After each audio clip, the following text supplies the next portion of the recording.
All right, here we go. I'm John Renton with my review of WWE NXT. Despite the show being taped last week, as well as being on Sci-Fi, despite having no outlandish sci-fi moments, no creatures coming down from the depths of hell, from the heavens, or from the stars above, or from Mars, Venus, or even Uranus. No probing as we go into the break and come out of the break. Who doesn't love a nice, satisfying probing taking place in their wrestling matches? I know I do. Always delete your search history. This intro is really goddamn weird. I'm not going to say I'm going to praise everything, but overall the show flowed together pretty well, despite, again, being a taped show. There are a few comedy elements that I will be knocking, but as far as the matches, pretty good stuff here. Anyway, let me know your thoughts in the comments. So we have Dunn and Lorcan versus Ciampa and Thatcher. Good tag work. Both these teams work well together. Lorcan and Dunn, I would like to see them maybe be tag team champions. They won't be. They're a team that's like, they're just really good brawlers. And Ciampa and Thatcher, they can brawl as well. Some very good submission work, some good strikes. And at one point, there's kick, punch, it's all in the corner of the mind as they just keep going round and round and round they go. And where they stop, Ridge Holland knows, because Ridge Holland is back after that bad leg break that he had. And I'm really glad that he's back. He looked like $1 million before he left. And he still looks just as good. He's put in the work. I hope that he can have a long career because he's got that cool style. And he manages to get rid or dispose of Thatcher and then bitter end on Ciampa 1, 2, 3. So there you go. That's it right there. And then Ridge helps Dunn and Lorcan lay out Ciampa and Thatcher. So who's the third man to team with Ciampa and Thatcher? I don't know. Kushida? I don't have a goddamn clue. But, it wasn't that bad of an opener. And then Carmelo Hayes, easy for me to say, talks about winning the breakout tournament. This guy has star written all over him. Should take a shower to wash off that ink. So anyway, I kid. This guy actually really does have a star quality about him. Samoa Joe is on his way, and we go to break. And then we have Hit Row talking about a bunch of other stables. And I love Swerve. I don't give a shit about this stable. I'm sorry, I don't. There's too many stables. If they were one of only, say, 2, 3 stables in NXT, I'd be okay with it. But NXT seems to have, way too many. Raw has some. There's too many stables in all of wrestling. It's fucking ridiculous. Not everybody needs to be in a stable. You can let that be a New Japan staple, if you will, of stables. But anyway, I like Swerve, but whatever. Everybody else kind of annoys me in this. And then Joe has a contract, and then he gets a table and a chair. It's like a poker table, my poker table. And he shares plenty because he gets in and he's just ready. He's got a contract. Mr. Regal, come on down. And he also calls Cross a gutless coward because he's not here. And then he says, I know, Regal, that you want to fire Cross. I have a different solution.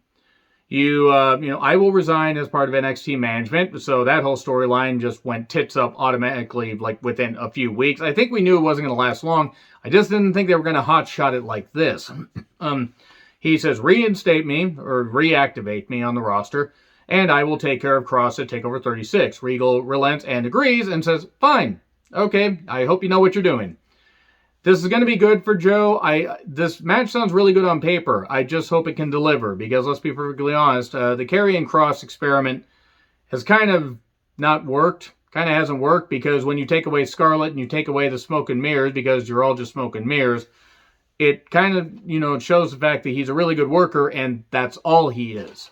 So anyway, Josh Briggs is going to face Carmelo Hayes in the breakout tournament. Wasn't Briggs named in the Speaking Out movement? A lot of names were. If so, and there's any evidence, why is he there?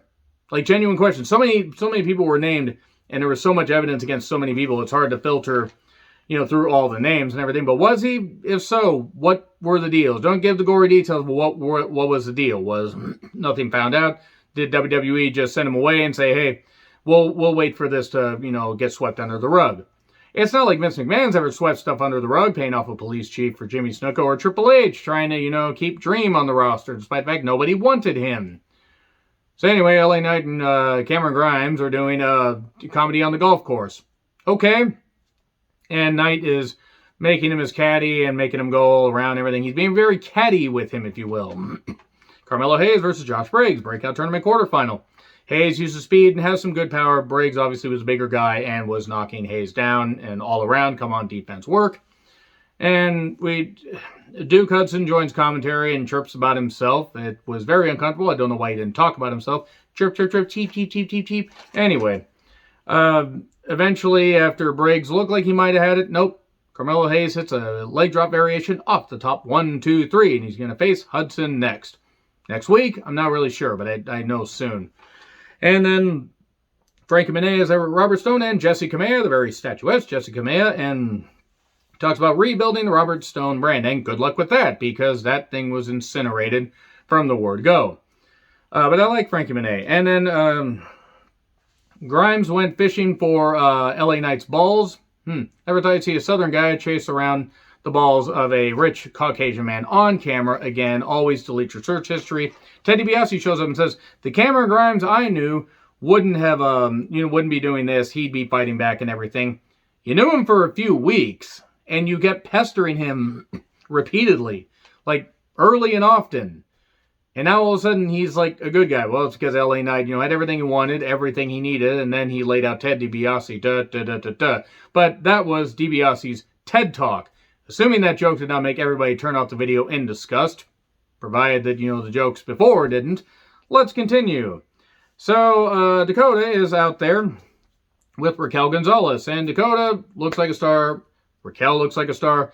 NXT Women's Champion Dakota plays this up and everything. You're beating everybody. We're friends and everything. We're friends. We're friends to the end. And now all of a sudden that song from Miami Connection's in my head. And if you know, you fucking know. So, they're, it's like they're just playing this up and everything. Dakota's calling people out. See, there's nobody left and everything.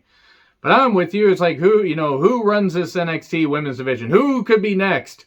And then Raquel celebrates and everything, gets up in the corner, and then right there, boom, a kick. It was so fucking obvious that she was turning on her. You never trust a woman that displays her pink on camera like that.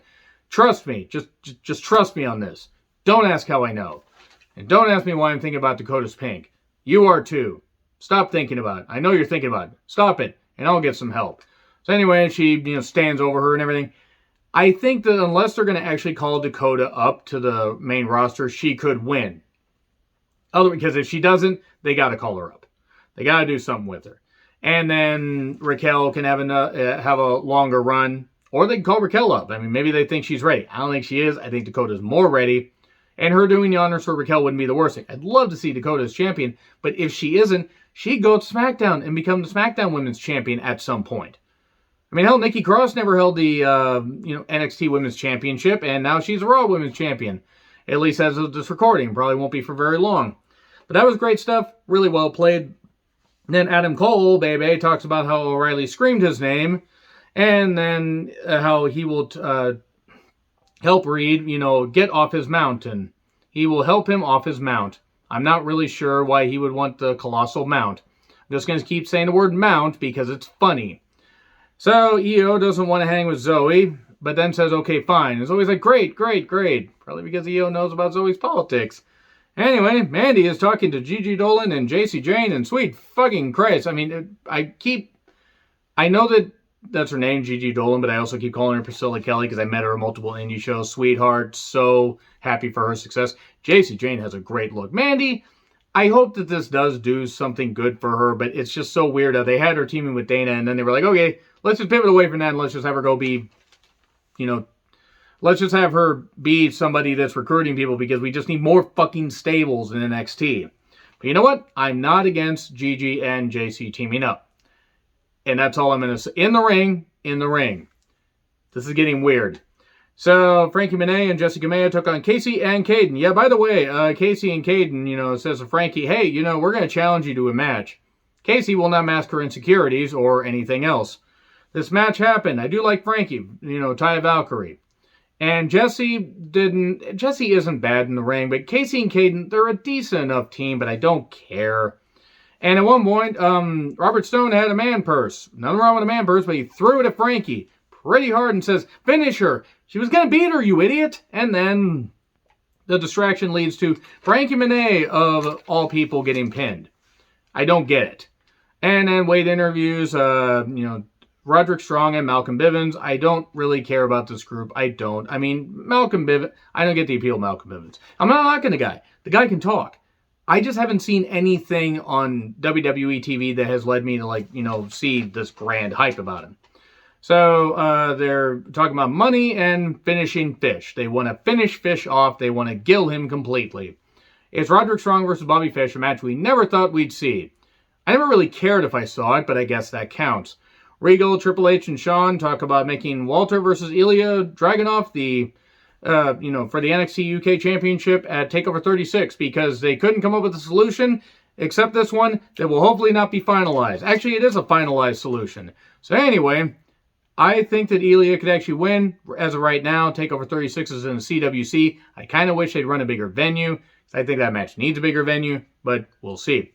So Dakota leaves the CWC, displaying her pink again on camera. Imperium versus Adonis and that guy from, WWE's Most Wanted Treasures. The guy that wasn't a very good host, and I don't care. I like Imperium, but I don't care. And also, the girl there I actually don't remember her name, grabs, one of Imperium's legs in full view of the ref. In full fucking view of the ref. Whatever. European Bomb on Adonis, 1, 2, 3. I was actually shocked Imperium won. And then Legoland Phantasm attacks, and Swerve chases him off with a chair. The Way and, let's see. The Way is there, not Theory. He went home. And Loomis sends Indy a drawing. With everybody all happy, sunshines and rainbows, except Theory. And Gargano's all upset about this, and Indy says you need to give him a chance. How about this? You face Loomis next week. If he wins, you give him a chance. Gargano says, fine, if I win, then he doesn't get a chance. Well, Candice has to do the talking for him, but that's it. We're done with Loomis. So it's a lover or leaver thing, except the whole Test Shane McMahon match was, a lot more interesting, despite the fact that it took place on the same pay-per-view where Billy Gunn, who was the King of the Ring winner, took on The Rock. They thought that was a match that was good for pay-per-view. But whatever. More golf course nonsense. Grizzled young veterans are golfing too, and they make a bet, and then Grimes ends up swinging at a gold golf ball and crotches Knight, and it's funny, and then that's it, and then they chase Knight says, wait, you guys hit me? What the hell happened? He tries chasing him away, and this is bad. This is really bad. I don't like it. No, sir, I don't like it. Reed versus Cole. It was a style clash, to say the least. There was no styles clash hit. As hilarious as that would have been. Cole chopped down the big redwood. And then Reed used his power. And later we got a Panama Sunrise for 2. At one point, the Tsunami missed. And then the last shot, 1, 2, 3. And then O'Reilly attacks Cole with the chair. There wasn't a lot to this match outside of it was good. And Reed is no doubt being called up to the main roster to hopefully do some good shit. Maybe he'll be part of the Bloodline on SmackDown. Maybe he can be Jimmy Uso's designated driver. And on that note, agree, disagree what I said, like, share, subscribe, Twitter handle in the description. I'm John Retlin. I'll see you soon.